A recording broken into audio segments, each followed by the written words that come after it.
గురుగారు, మకర సంక్రాంతిని పితృదేవతల పండుగ అని కూడా అంటూ ఉంటారు. మరి ఈ రోజున పితృదేవతలకు సంబంధించి ఎటువంటి కృత్యాలను అవలంబించాలి? కృత్యము ఆచరించే పని.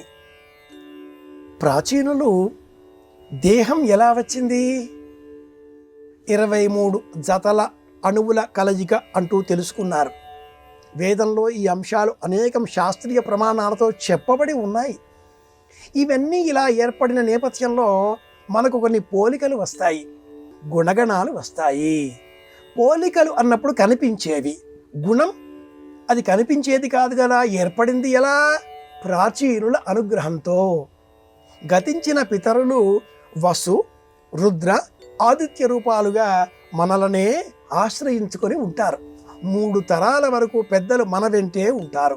4వ తరానికి మనం ఇలా సజీవులమై ప్రాతినిధ్యం వహించిన నేపథ్యంలో 20 సంవత్సరాలకు కుమారునికి వివాహం చేస్తే 40 సంవత్సరాలకు మనమడు, 60 సంవత్సరాలకు ముని మనమడు, 80 సంవత్సరాలకు ఆ ముని మనమడు కూడా వివాహానికి సిద్ధంగా ఉంటాడు అనేటటువంటి అంచనా ఆలోచనలతో గతించిన పితరులు భూః శుభః ఏతాస్తిస్రో వ్యాహృతయః.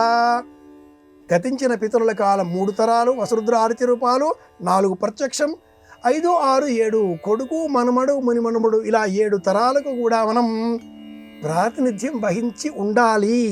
అది చెప్పడం కోసమే ఈ సంక్రాంతి పండుగ నాడు కొత్త కాంతుల నేపథ్యంలో పెద్దలకు ఊర్ధ్వలోకాలకు పంపించే నిమిత్తమై నువ్వులు దానం ఇవ్వాలి, నువ్వులు వినియోగించి తర్పణం వదలాలి, గుమ్మడికాయ దానం ఇవ్వాలి, కంబళి దానం ఇవ్వాలి, మౌనవ్రతం పాటించాలి, పెరుగు దానం ఇవ్వాలి.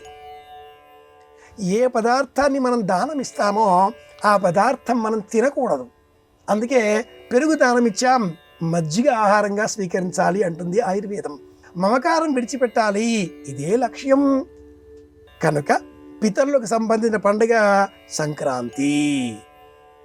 ఈ విధులు పాటించిన కారణం చేతనే మరుసటి నాడు ప్రయాణాలు చేపట్టకూడదు, కనుమ ప్రయాణాలు పాటించకూడదు. ఇందుకోసం ముందు రోజు భోగి ఆహ్వానం పలకాలి, తలంటుకోవాలి, ఇంట్లో అన్ని సంభారాలు సరిపూర్చుకోవాలి, సమకూర్చుకోవాలి. ఎంత పెద్ద పండుగ!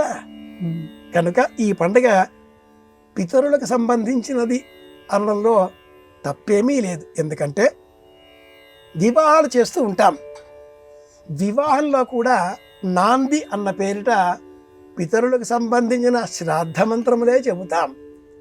పితరులు వేరు, అదేదో మనకు చాలా దూరమైన కర్మ అనుకోకూడదు. అది కూడా నిత్య కర్మగా భావన చేయాలి. అది చెప్పడం కోసమే ఈ పండగ.